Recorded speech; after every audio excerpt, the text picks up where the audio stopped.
Terima kasih. Bismillahirrahmanirrahim. Assalamualaikum warahmatullahi wabarakatuh. Selamat pagi teman-teman semuanya. Terima kasih sudah kembali hadir pada perkuliahan kita, perkuliahan mata kuliah perencanaan pembangunan dan pemberdayaan masyarakat. Kali ini adalah pertemuan ketiga sesuai dengan RPS, rencana perkuliahan semester mata kuliah ini. Pertemuan ketiga itu terkait dengan topik pembahasan politik perencanaan pembangunan. Topik pembahasan ini hemat saya topik yang menarik untuk kita semuanya sebagai bagian dari mahasiswa ilmu pemerintahan dan ilmu politik, karena saya tahu teman-teman semuanya mayoritas suka bicara tentang politik, gitu ya. Suka bicara tentang fenomena politik dalam berbagai aspek. Nah, hari ini topik perkuliahan kita adalah politik perencanaan pembangunan, artinya politik pada aspek perencanaan pembangunan. Kalau pertemuan pertama dan kedua kita banyak bicara terkait dengan konsep dan teori, bahkan kita sudah sedikit mendiskusikan tentang apa sesungguhnya hakikat dari perencanaan pembangunan itu. Tentu dengan materi yang sebelumnya itu teman-teman sudah bisa memahami bahwa perencanaan pembangunan tiada lain selain atau topik yang paling krusial yang kita bicarakan dalam perencanaan pembangunan itu, yakni terkait dengan bagaimana perencanaan pembangunan itu bisa berdampak pada pembangunan suatu negara, suatu organisasi, baik pada tingkat nasional, daerah, dan desa. Dengan pemahaman konsep teori dan hakikat pembangunan itu atau perencanaan pembangunan itu, maka tentu di dalam proses perencanaan pembangunan juga tidak terlepas dengan aktivitas politik ya, dari berbagai aktor yang memang berkepentingan dalam perencanaan pembangunan. Sekalipun secara teoritis, seperti yang sudah saya pernah sampaikan, bahwa perencanaan pembangunan itu dalam rangka menentukan pilihan-pilihan atau menentukan tindakan, atau bahasa sederhananya menentukan program dan kegiatan untuk pembangunan suatu negara ke arah yang lebih baik. Sekalipun tujuannya seperti itu, namun dalam proses perencanaan penganggaran itu dan pembangunan selalu muncul kepentingan atau tuntutan yang kadang tidak selalu sejalan dengan tujuan perencanaan pembangunan itu sendiri. Meskipun dalam dinamika perencanaan pembangunan, ide dan gagasan yang disampaikan oleh para aktor itu ya tentu dalam rangka untuk pembangunan gitu ya. Tapi di balik itu semuanya pasti ada makna lain dari aspirasi, ide dan gagasan dari masing-masing aktor itu. Ada makna lain selain pembangunan, tentu ada kepentingan lain gitu. Ada kepentingan lain, ada misi yang lain, yang kadang itu semuanya juga bertentangan atau bahkan tidak sejalan dengan tujuan pembangunan suatu negara. Itu karena disebabkan oleh misi personal gitu ya, atau kepentingan kelompok-kelompok tertentu yang kadang lebih mengedepankan kepentingan misal kepentingan bisnis, kepentingan profit yang itu menguntungkan kelompok-kelompok tertentu yang orientasinya adalah untuk kelompok-kelompok tertentu itu juga gitu. tidak berkaitan dengan kepentingan umum atau kepentingan publik atau kepentingan pembangunan suatu negara. Nah, fenomena atau dinamika yang seperti ini yang terjadi pada perencanaan pembangunan tentu menurut kita dan kita sebagai mahasiswa ilmu pemerintahan atau sebagai pengamat politik dan pemerintahan menganggapnya itu suatu yang biasa dalam perencanaan pembangunan, apalagi dalam konteks perencanaan penganggaran. Itu hal yang biasa. Fenomena yang selalu terjadi gitu, yang selalu terjadi dalam konteks pembangunan, dalam konteks perumusan kebijakan gitu. Selalu ada kepentingan-kepentingan lain gitu ya. Di balik kepentingan publik yang diperjuangkan atau yang disampaikan oleh para aktor itu di hadapan publik gitu. Sekali lagi itu sebuah fenomena yang perlu kita anggap suatu fenomena politik yang selalu terjadi dalam proses penganggaran dan proses perencanaan pembangunan. Karena itu teman-teman semuanya, maka tidak heran topik perkuliahan kita pada sesi kali ini adalah berkaitan dengan politik perencanaan pembangunan gitu. Karena fenomena yang seperti tadi gitu ya. Fenomena yang selalu ada kepentingan lain dari masing-masing aktor, dan sesungguhnya itu adalah fenomena politik dalam perencanaan pembangunan. Dan ternyata dalam beberapa referensi baik buku maupun jurnal termasuk publikasi di proceeding ilmiah yang bereputasi, itu ada banyak riset atau artikel yang memang memformulasikan ya sebuah konsep tentang politik perencanaan pembangunan, memformulasikan konsep bahkan sudah mengarah pada konsep teoritik tentang politik perencanaan pembangunan itu. Tentu konsep itu berangkat dari temuan-temuan riset mereka yang memang mereka temukan di beberapa wilayah atau objek riset mereka masing-masing. Di Brazil itu banyak sekali riset-riset yang berkaitan dengan politik perencanaan pembangunan Brazil gitu. Dan ada banyak konsep-konsep terbaru yang terkait dengan politik perencanaan pembangunan yang ditemukan oleh para sarjana, para peneliti di Brazil dan termasuk negara-negara lain yang juga dalam konteks ini adalah negara maju. Nah, pada konteks Indonesia juga banyak sekali riset yang mengungkapkan bahwa perencanaan pembangunan itu tidak terlepas dari aktivitas politik.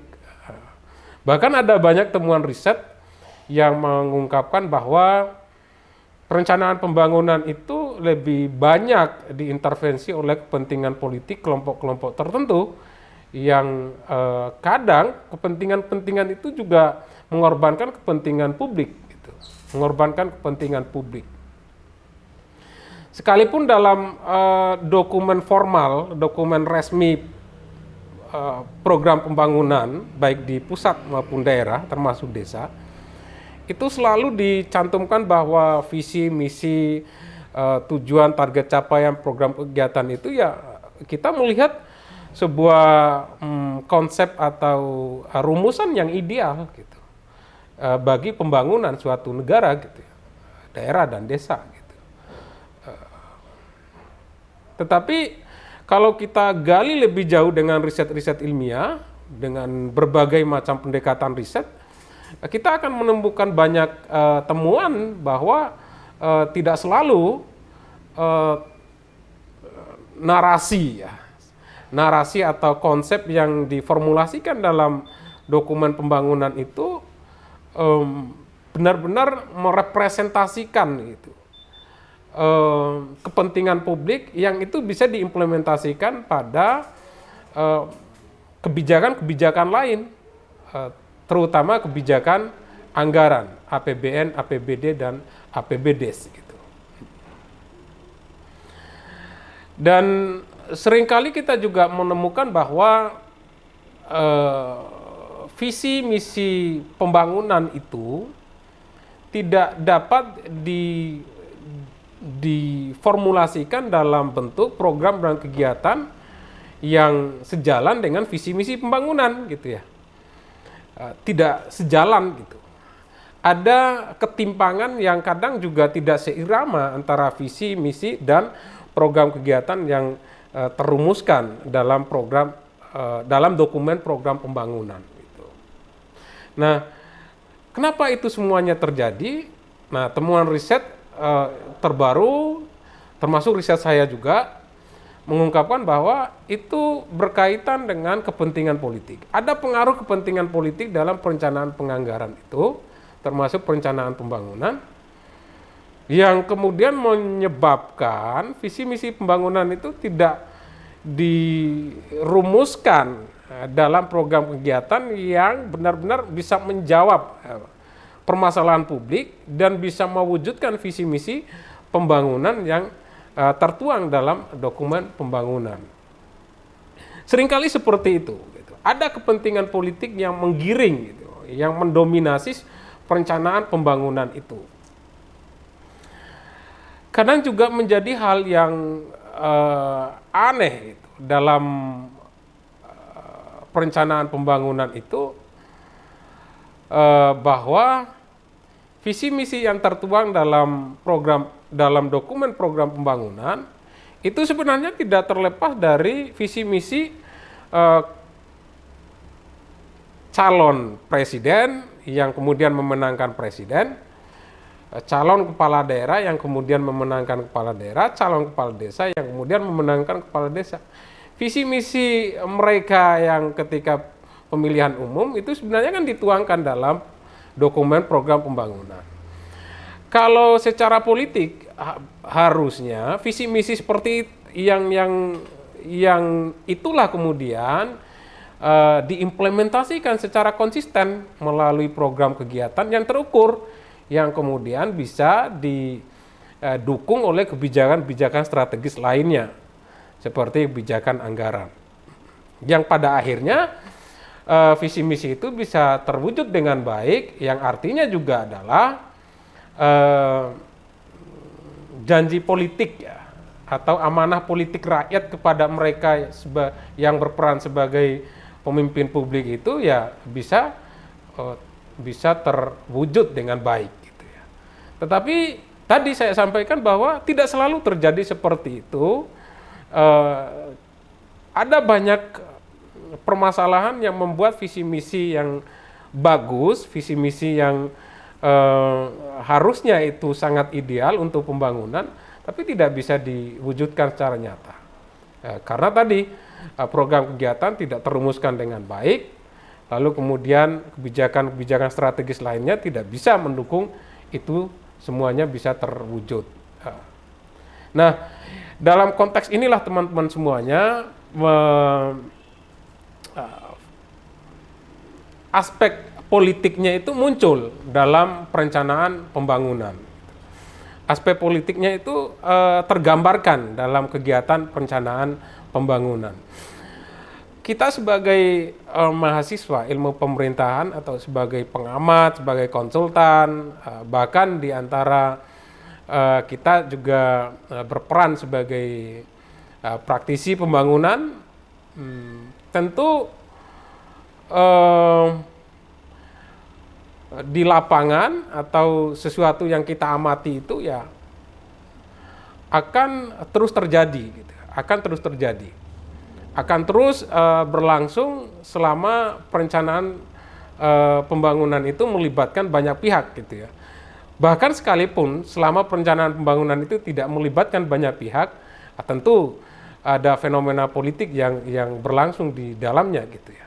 Artinya fenomena politik, praktik politik itu memang tidak bisa terlepas dalam fenomena kehidupan manusia, kehidupan suatu negara, kehidupan apapun itu, gitu ya. Apalagi dalam konteks negara, pemerintahan, dan kegiatan-kegiatan publik yang melibatkan banyak pihak, termasuk kegiatan perencanaan pembangunan. Baik, teman-teman semuanya, apa yang saya sampaikan di awal sesi ini adalah berkaitan dengan fenomena politik dalam perencanaan pembangunan dan menegaskan bahwa fenomena politik pasti berlangsung dalam kegiatan perencanaan pembangunan dan itu sudah dibuktikan oleh banyak temuan-temuan riset terdahulu dan terbaru dan itu sudah terformulasikan dalam bentuk konsep bahkan sudah teori yang itu menjadi bagian dari studi kita sebagai bagian dari mahasiswa ilmu pemerintahan, ilmu politik, dan menjadi bagian dari kegiatan para praktisi politik, pemerintahan, dan pembangunan. Baik teman-teman semuanya, sebagai prolog tentu ini diharapkan bisa meluruskan cara pandang teman-teman semuanya bahwa politik tidak hanya berkaitan dengan pemilu gitu ya, tapi berkaitan dengan semua urusan termasuk urusan perencanaan pembangunan. Bagaimana kelanjutannya, bagaimana proses politik itu berlangsung dalam perencanaan pembangunan, seperti apa landasan teoritis politik perencanaan pembangunan itu, dan apa saja permasalahan dalam politik perencanaan pembangunan. Nah, kita coba diskusikan bersama pada slide-slide berikutnya. Teman-teman semuanya,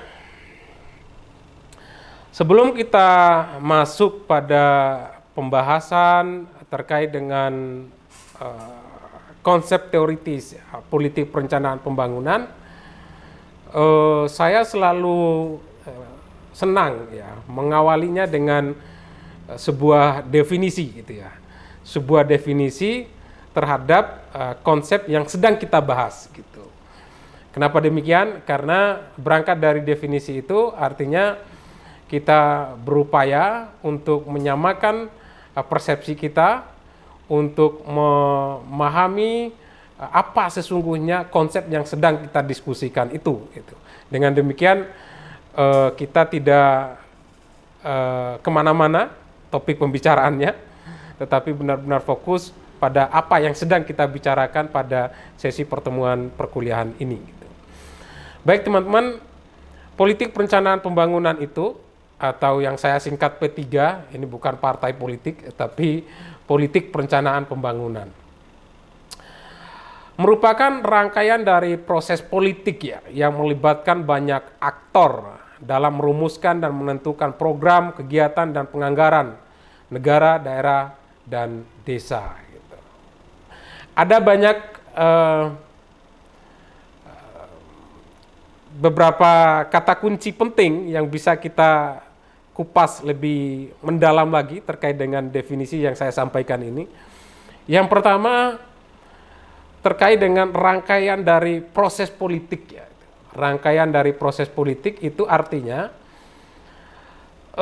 perencanaan penganggaran itu di dalamnya ada banyak bentuk dari aktivitas politik ya, aktivitas politik.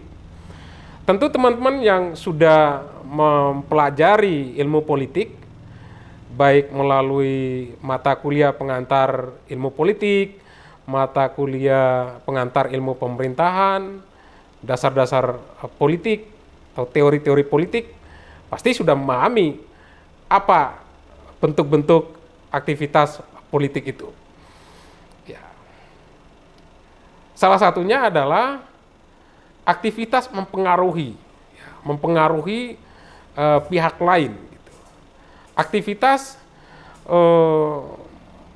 komunikasi politik, komunikasi yang diarahkan untuk memobilisasi sumber daya yang ada, termasuk memobilisasi aktor-aktor lain yang terlibat dalam suatu urusan politik.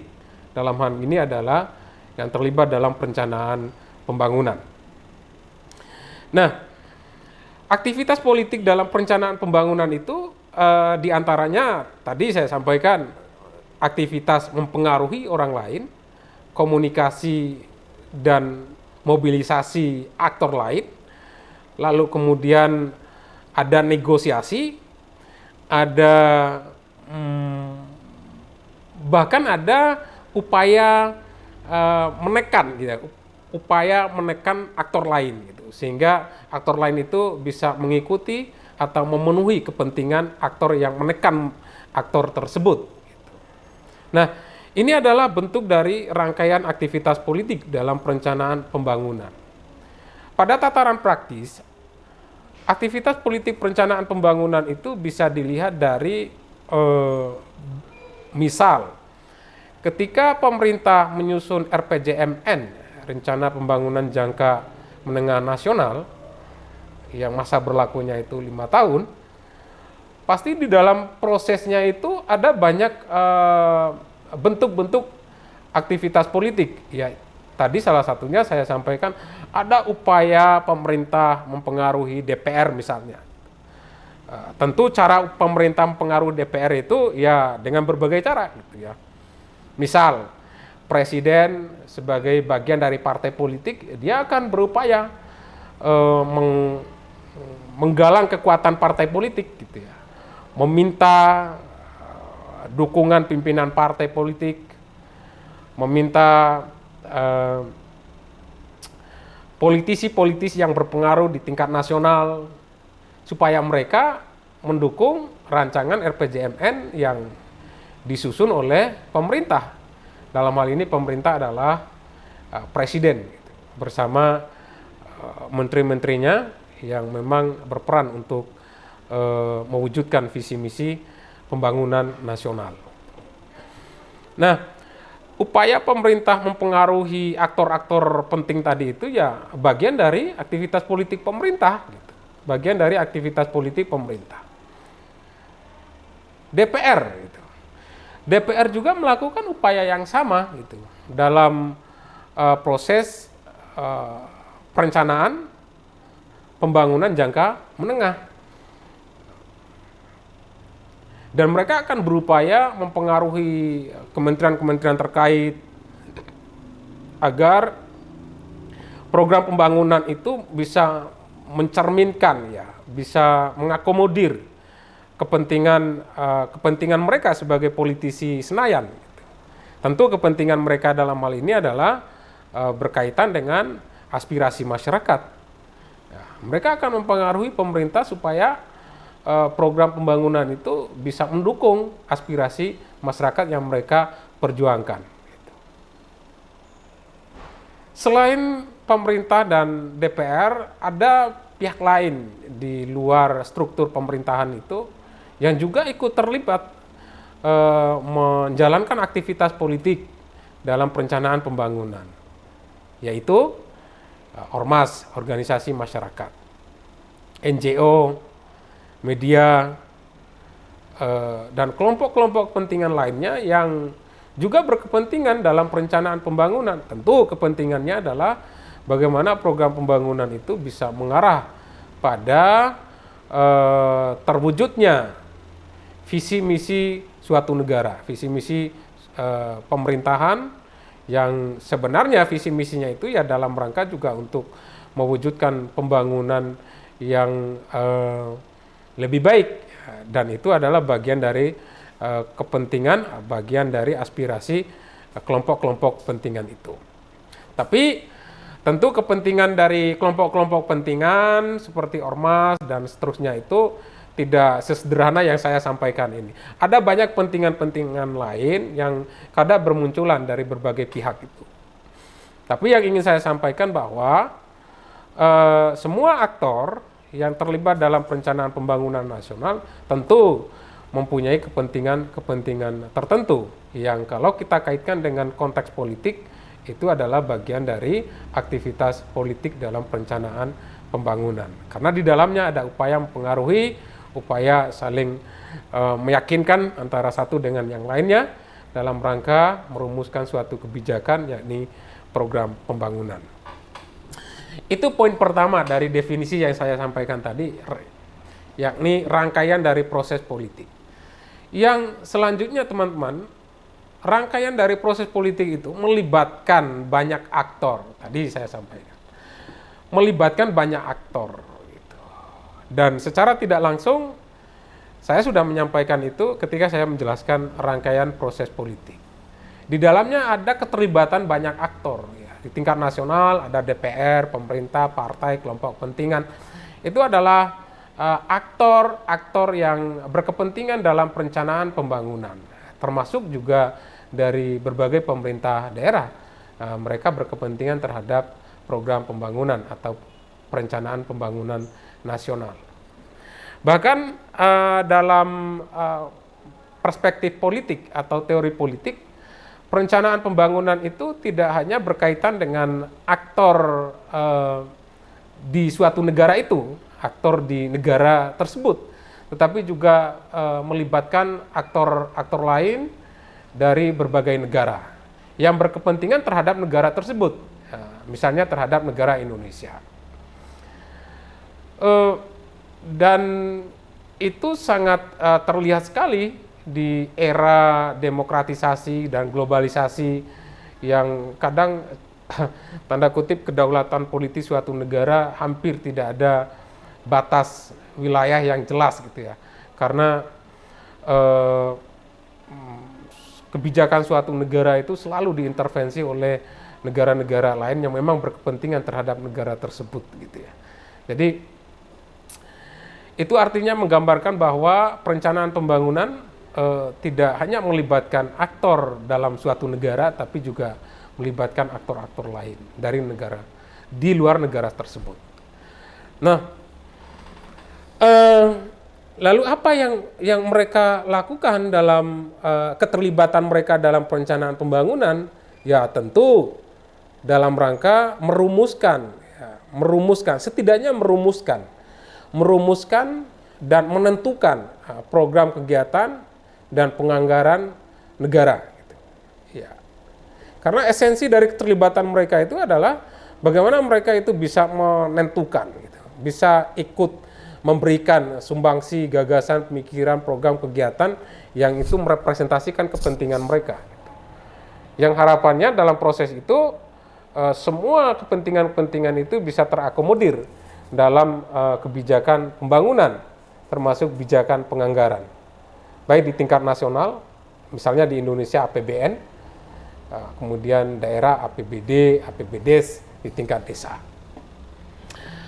Teman-teman semuanya, berangkat dari definisi ini, maka ya, politik perencanaan pembangunan itu menggambarkan sebuah konsep atau sebuah praktik politik yang menarik untuk didiskusikan lebih lanjut pada konteks menelusuri gitu ya, fenomena-fenomena politik yang berlangsung dalam perencanaan pembangunan. Tentu teman-teman sebagai bagian dari mahasiswa ilmu pemerintahan akan lebih menguasai lagi ketika sebelumnya teman-teman sudah mendalami ilmu politik, ilmu pemerintahan, teori-teori politik gitu. Dari kerangka konsep itu teman-teman bisa mendiskusikan lebih jauh yang terkait dengan politik perencanaan pembangunan. Nah, teman-teman semuanya, berikutnya saya ingin menyampaikan sekilas aktor politik perencanaan pembangunan. Ini sudah saya sampaikan tadi.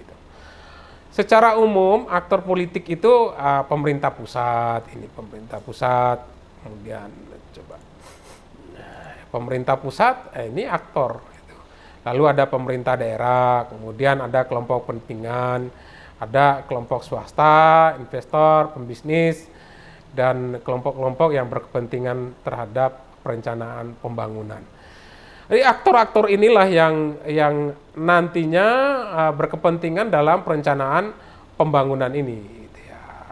Dalam rangka apa? Ya tentu tadi saya sudah sampaikan, dalam rangka menentukan dan merumuskan program-program kegiatan yang itu harapannya semua itu bisa mewujudkan tujuan negara ini.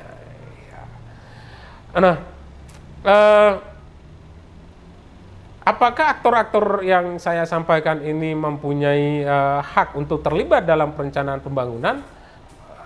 Tentu jawabannya adalah sangat bergantung pada sistem politik dan pemerintahan suatu negara dan bergantung pada regulasi pemerintah atau negara yang jika pada umumnya negara demokrasi ya, seperti Indonesia, itu pasti regulasinya adalah memberikan ruang bagi aktor-aktor lain di luar pemerintahan, terutama kelompok kepentingan, kelompok swasta ini terlibat dalam perencanaan pembangunan.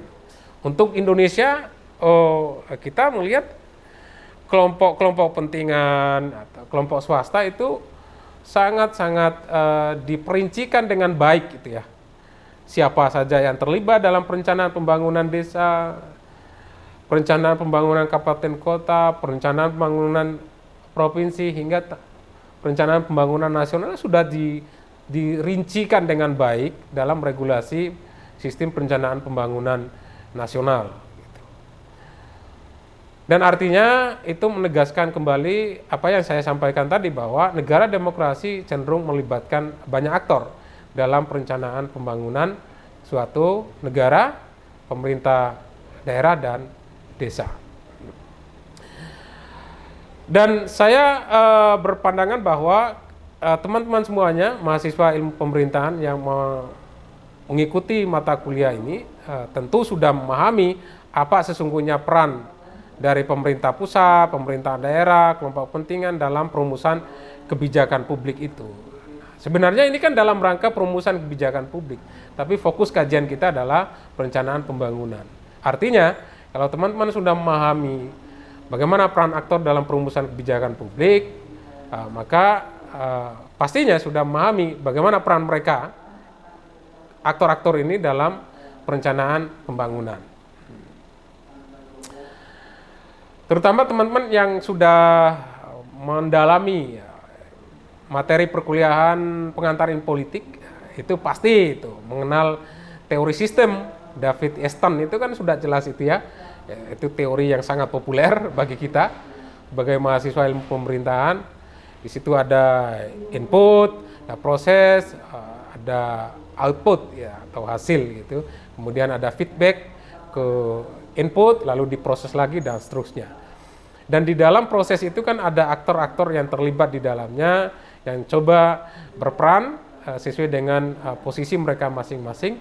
Dan seperti itulah gambaran peran aktor dalam perencanaan pembangunan ini. Artinya yang ingin saya katakan adalah teman-teman yang sudah memahami kerangka politik tadi itu pasti bisa menjelaskan bagaimana peran aktor dalam perencanaan pembangunan. Oke. Baik teman-teman semuanya, sebagai jeda materi gitu ya, saya ingin menayangkan satu video dari YouTube yang menjelaskan tentang bagaimana perencanaan ibu kota baru Indonesia gitu ya. Tentu ide dan gagasan pemindahan ibu kota negara gitu ya, teman-teman sudah tahu itu semuanya, sudah cukup paham bagaimana prosesnya, bagaimana fenomena yang mengiringi proses itu, bagaimana dinamika yang terjadi hingga saat ini gitu ya. Tapi yang ingin saya sampaikan bahwa dengan melihat video ini teman-teman bisa memahami bahwa perencanaan suatu negara itu tidak segampang yang mungkin kita gambarkan, bahwa ya menentukan program kegiatan lalu diimplementasikan. Tidak sesederhana itu. Pasti ada proses politik di dalamnya. Bahkan Pak Jokowi sendiri menyampaikan bahwa ide pemindahan ibu kota itu kan sudah merupakan ide lama. Ide yang yang terumuskan sudah lama gitu ya, tetapi sulit diwujudkan, direalisasikan. Namun di era Pak Jokowi ingin berupaya mewujudkan itu semuanya. Artinya perencanaan suatu urusan negara itu bukan perencanaan yang sederhana, tapi melalui proses panjang, ada proses politik di situ, ada proses politik. Baik teman-teman, mari kita saksikan video ini. Tampak saudara pusat monumen bersegi lima yang melambangkan Pancasila berpusat pada monumen seperti kota-kota lain di dunia. Washington DC contohnya, juga termasuk Jakarta ada Monumen Nasional atau Monas.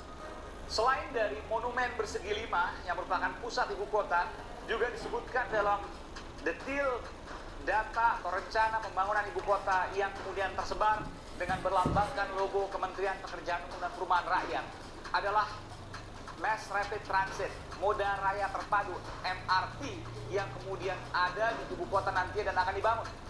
Sejauh mana informasi, gambar, desain, rencana pembangunan ibu kota negara Republik Indonesia yang baru ini sahih, benar? Kami mencoba untuk mencari tahu terkait hal ini. Dan berikut adalah jawabannya. Ini sudah tiga tahun kajiannya, dan kita masih menunggu 2 kajian yang terakhir. Nanti kalau itu sudah masuk, segera akan kita putuskan di mana ibu kota baru. Kemudian perencanaan akan kita mulai tahun ini dan kita selesaikan tahun depan, karena kajiannya sudah ada, dan juga tahun depan akan kita mulai dengan plan clearing. Sehingga betul-betul kita sangat serius untuk hal yang berkaitan dengan ibu kota baru. Terlepas dari semua perdebatan, ada sejumlah kriteria yang sempat disebutkan oleh pemerintah terkait dengan penunjukan satu daerah yang akan dijadikan sebagai ibu kota negara Republik Indonesia yang baru. Di antaranya, saudara, berada dalam posisi geografis di tengah Indonesia. Sesungguhnya tengah Indonesia persis adalah di Selat Makassar, perairan. Namun ketika ditarik, maka ada 2 daerah yang mungkin menjadi ibu kota negara ketika dinyatakan sebagai tengah dari Indonesia, yakni Kalimantan Timur atau Sulawesi Barat. Kemudian yang kedua, minim bencana. Kita tahu bahwa Kalimantan Timur berdasarkan hasil penelitian dari Badan Meteorologi, Klimatologi, dan Geofisika, ia merupakan daerah yang tidak dilalui oleh jalur gempa, sehingga ia dikatakan relatif aman. Kemudian luas lahan yang cukup. Kita tahu, saudara, bahwa di Kalimantan Timur ada banyak lahan yang merupakan milik negara, sehingga menafikan spekulan-spekulan tanah yang kemudian bisa digunakan oleh negara untuk membangun ibu kota negara yang baru. Dan untuk satu kabupaten misalnya Penajam Pasar Utara yang disebut salah satu wilayah yang akan dijadikan sebagai rencana ibu kota negara Republik Indonesia yang baru, memiliki luas 5 kali DKI Jakarta. Saudara, saya berkeliling di Kecamatan Samboja, Kabupaten Kutai Kartanegara, Kalimantan Timur. Anda bisa melihat sebelah kanan saya adalah jalan tol, dan di belakang saya adalah perkebunan sawit. Dan di lokasi dekat sinilah yang disebut-sebut menjadi salah satu calon ibu kota negara Republik Indonesia. Dan ini, saudara, adalah salah satu titik yang juga dikunjungi oleh Presiden Jokowi pada saat ingin melihat bagaimana jumlah warga yang tinggal di sini. Saya akan berjalan menuju ke Bu. Waalaikumsalam warahmatullahi wabarakatuh. Udah berapa lama Bu di sini, Bu?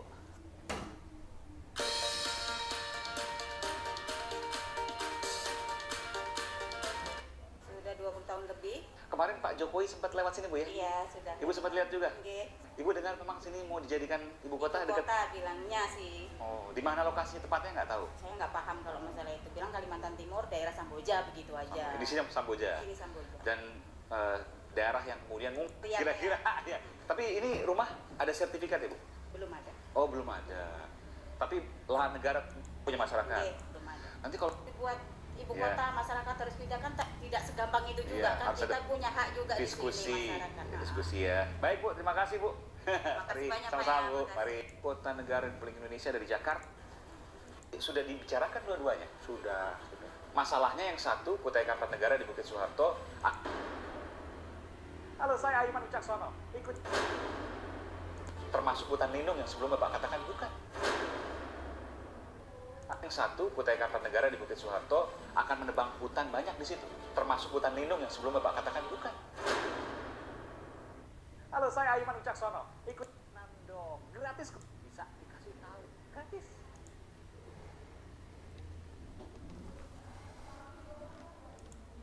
Saya sudah Soeharto itu bukan hutan lindung. bukan. Bukan. Dulu adalah kawasan hutan produksi yang dikelola oleh beberapa perusahaan HPH termasuk Inhutani dan bisa juga bersifat konservasi. Tapi kalau soal bicara titik detilnya pasti di Bukit Soeharto. Sekitar Bukit Soeharto. Pak, Bapak Sekitar Bukit Soeharto. Baik, teman-teman semuanya, tadi saya sengaja ya menayangkan satu video dari YouTube terkait dengan perjalanan perencanaan ibu kota baru Indonesia. Gitu ya. Kalau kita mencermati video tadi, bahkan mungkin teman-teman sudah mencermati dari berbagai sumber ya, bahwa perencanaan ibu kota baru itu sudah melalui banyak tahapan, banyak proses kegiatan yang itu menggambarkan bahwa perencanaan pembangunan dalam konteks penetapan ibu kota baru itu bukan perencanaan yang gampang gitu ya, tapi melibatkan banyak aktivitas gitu, termasuk aktivitas politik gitu, melibatkan aktivitas politik di mana pemerintah harus meyakinkan banyak pihak, meyakinkan DPR, meyakinkan para pemangku kepentingan, meyakinkan pemerintah daerah setempat, juga termasuk meyakinkan masyarakat setempat, tidak hanya masyarakat setempat gitu ya, tapi juga masyarakat Indonesia seluruhnya gitu ya. Apakah pemindahan ibu kota baru ke ibu kota baru itu merupakan langkah yang tepat atau sebaliknya gitu.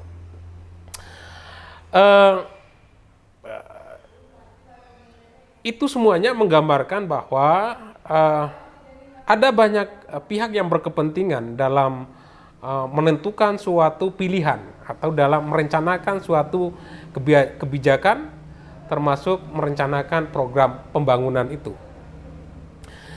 Di video tadi dijelaskan bahwa ada banyak aspek gitu yang harus diperhatikan dalam menentukan suatu program, menentukan perencanaan pembangunan gitu ya. Di antaranya ada aspek geografis, sosial budaya, infrastruktur, kemudian ada aspirasi masyarakat setempat dan seterusnya, termasuk memperhatikan kepentingan lingkungan yang memang menjadi salah satu aspek penting dalam yang harus dipertimbangkan dalam perumusan kebijakan, apalagi dalam menentukan kebijakan yang sangat strategis bagi pembangunan suatu negara, yakni penentuan ibu kota baru. Nah, yang menarik tadi di akhir video, Aimannya coba berdiskusi tadi dengan salah satu informan narasumbernya, apakah titik atau lokasi ibu kota baru itu tidak mengorbankan kawasan lindung atau hutan lindung gitu ya. Tadi disampaikan jawabannya adalah tentu tidak gitu ya, tentu tidak, karena nanti ada banyak desain kebijakan yang diupayakan supaya area atau kawasan lindung itu tidak dikorbankan untuk kepentingan membangun ibu kota baru gitu ya. Tetapi teman-teman semuanya, yang perlu diperhatikan dalam menentukan kebijakan atau suatu program itu akan berhadapan dengan kepentingan-kepentingan lain yang itu tidak jauh lebih lebih penting gitu ya. Artinya yang ingin saya sampaikan adalah ketika pemerintah menentukan kebijakan A, itu seringkali mengorbankan aspek lain yang itu sebenarnya juga jauh lebih penting dibanding kebijakan A tadi. Kepentingan lingkungan itu kan jauh lebih penting dibandingkan penataan kota sebenarnya. Kenapa demikian? Karena kepentingan lingkungan itu berdampak luas bagi suatu negara, bahkan berdampak terhadap global gitu ya, terhadap lingkungan seluruhnya. Nah, tetapi untuk kepentingan strategi suatu negara, kadang pemerintah berupaya merasionalisasikan kebijakan sehingga kebijakan itu tidak dianggap menentang atau bertentangan dengan kepentingan-kepentingan lain yang jauh lebih penting seperti lingkungan tadi gitu. Nah, Eh, Tadi juga ada satu wawancara Aiman dengan masyarakat tadi, masyarakat setempat, bahwa mereka berkepentingan meskipun ibu kota ada di wilayah mereka, tapi diharapkan pemerintah memperhatikan kepentingan mereka, mengajak mereka untuk berkomunikasi, berdialog, sehingga semua pihak yang berkaitan dengan kebijakan tadi tidak dijadikan sebagai pihak yang dikorbankan gitu ya. Dalam hal ini masyarakat setempat. Gitu. Artinya ada banyak proses yang dilalui dalam perencanaan suatu pembangunan yang tadi saya kembali menekankan bahwa proses-proses itu menggambarkan aktivitas politik, menggambarkan keterlibatan banyak aktor, dan di masing-masing aktor pasti ada kepentingan yang berbeda, yang kemudian pemerintah akan hadir, meyakinkan semua pihak sehingga menghasilkan suatu kebijakan. Dalam konteks video tadi adalah kebijakan pembangunan ibu kota baru bagi Indonesia. Baik teman-teman, saya coba melangkah pada slide berikutnya. Kerangka teori politik perencanaan, teman-teman semuanya, sejauh yang saya pahami, yang saya gali informasi dari berbagai sumber, belum banyak, bahkan belum ada suatu teori yang benar-benar merumuskan kerangka teoritik politik perencanaan pembangunan secara komprehensif ya, yang bisa dijadikan sebagai konseptual framework gitu dalam kajian politik perencanaan pembangunan. Satu artikel saya yang terbaru terkait dengan perencanaan pembangunan, dan itu saya melihat dari pendekatan politik ya, pendekatan politik termasuk tesis saya yang berkaitan dengan perencanaan penganggaran, itu juga saya melihat dari perspektif politik, yang dari situ saya merumuskan suatu teori atau kerangka teoritis untuk memahami politik perencanaan itu. Nah, ada beberapa teori yang bisa kita gunakan dalam waktu yang bersamaan untuk melihat politik perencanaan. Yang pertama, teori demokrasi. Nah, ini teori demokrasi tentu teman-teman sudah memahami itu. Ada banyak varian-varian teori demokrasi yang pada esensinya itu yakni bagaimana proses politik. Nah, proses politik ini kan adalah proses penganggaran, proses perencanaan bangunan, proses formulasi kebijakan. Itu melibatkan banyak pihak gitu ya. Terutama masyarakat, kelompok-kelompok kepentingan itu diberikan ruang khusus untuk terlibat di dalamnya. Karena itu bagi saya, ketika kita bicara tentang politik perencanaan, maka tidak terlepas dari bicara tentang teori demokrasi gitu ya. Teori demokrasi, karena akar dari politik perencanaan itu ya pasti berangkat dari teori demokrasi gitu. Kemudian teori civil society ya, ini teman-teman semuanya, apa itu civil society? Tentu teman-teman sudah sedikit memahami ya dari beberapa topik pembahasan di masing-masing mata kuliah, terutama pengantaran politik ya. Civil society itu kan suatu organisasi atau kelompok yang mempunyai kemampuan berorganisasi ya, kemampuan bernegosiasi, kemampuan berpolitik, kemampuan dalam membangun posisi tawar ketika mereka berhadapan dengan negara, berhadapan dengan partai, berhadapan dengan pemerintah yang mempunyai otoritas dalam perumusan kebijakan.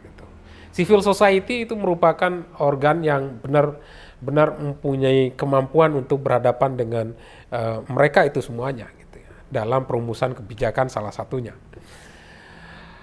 Nah, karena politik perencanaan pembangunan itu di dalamnya ada aktor yang terlibat, dan aktor yang terlibat salah satunya adalah kelompok-kelompok kepentingan dan sektor swasta, di mana mereka ini kan di luar struktur pemerintahan, dan menurut saya itu hanya bisa digambarkan, hanya bisa dipahami dengan memahami teori civil society gitu. tentang masyarakat sipil gitu ya. Ya, dengan memahami konsep masyarakat sipil, maka kita akan bisa menjelaskan bagaimana seharusnya kelompok-kelompok kepentingan itu berperan dalam perencanaan penganggaran dan perencanaan pembangunan itu. Kemudian ada teori public policy ya. Teori public policy itu kan merupakan teori yang menjelaskan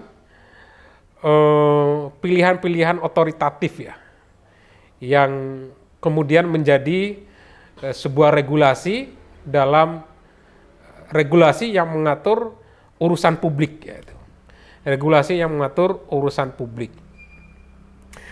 Tentu teman-teman tidak sesederhana itu untuk menjelaskan tentang public policy teori. Ada banyak teori-teori public policy yang itu teman-teman perlu kembali mengkaji hal-hal itu.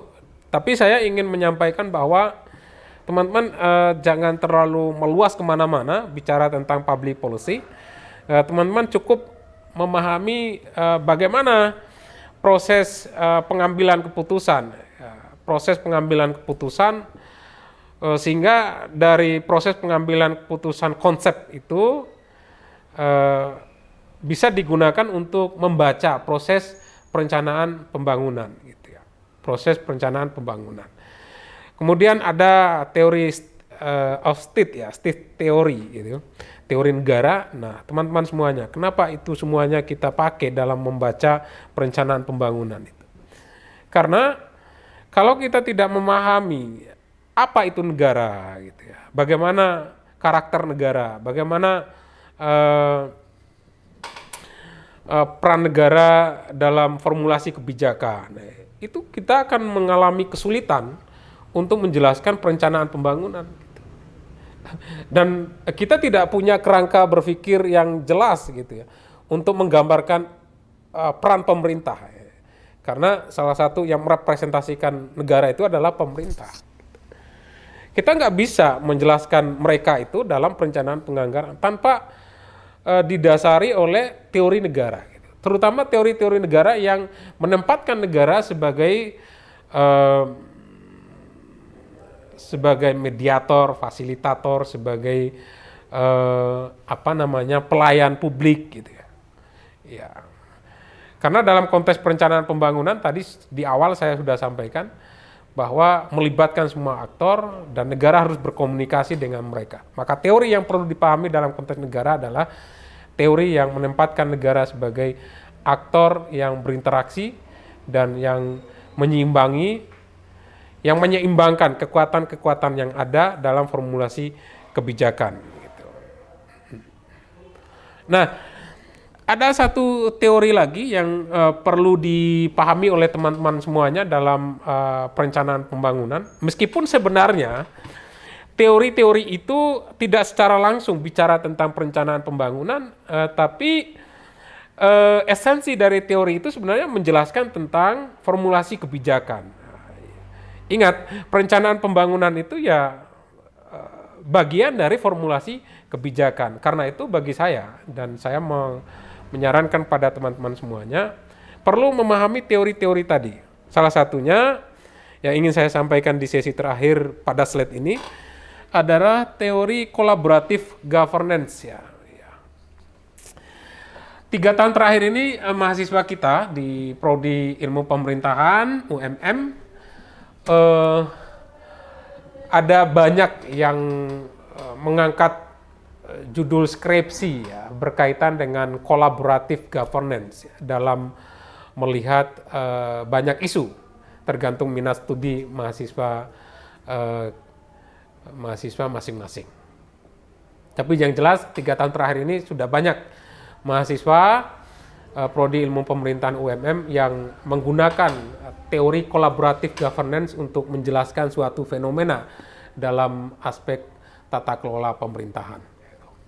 Termasuk bisa kita gunakan dalam memahami perencanaan pembangunan. Perencanaan pembangunan. Nah, pertanyaannya apa yang dimaksud dengan teori kolaboratif governance itu? Teori kolaboratif governance itu poin pentingnya adalah dalam menentukan visi, menentukan tujuan, menentukan target capaian yang berkaitan dengan urusan publik, itu melibatkan banyak pihak dan diawali dengan inisiasi ide dan gagasan dari pemerintah, dan tidak menutup kemungkinan juga memberikan peluang bagi masyarakat untuk memberikan gagasan, ide, dan formulasi program dan kegiatan yang mendukung visi misi pembangunan atau kebijakan suatu negara gitu. Untuk lebih lengkapnya bagaimana memahami teori collaborative governance, saya menyarankan teman-teman membaca beberapa artikel yang memang relevan dengan teori ini. Salah satunya Gaze and Ansel, yang nanti saya tunjukkan dalam beberapa saya tunjukkan artikelnya di sesi terakhir atau mungkin di pertemuan selanjutnya. Baik teman-teman semuanya, nah dari gambaran kerangka teori politik perencanaan ini gitu ya, sebenarnya ingin menekankan bahwa teman-teman belajar tentang perencanaan pembangunan itu ya tidak terlepas dari materi perkuliahan di mata kuliah sebelumnya yang berkaitan dengan konsep politik, kebijakan publik, kemudian ada civil society gitu ya, ada mata kuliah relasi negara dan masyarakat sipil. Itu menjadi penting gitu, akan menjadi penting gitu dalam melihat fenomena atau praktik perencanaan pembangunan, bahkan dalam memformulasikan konsep studi politik perencanaan pembangunan. Tidak terlepas dari bidang ilmu yang memang sebelumnya teman-teman sudah mempelajari itu semuanya. Artinya saya kembali menyarankan teman-teman jangan meninggalkan atau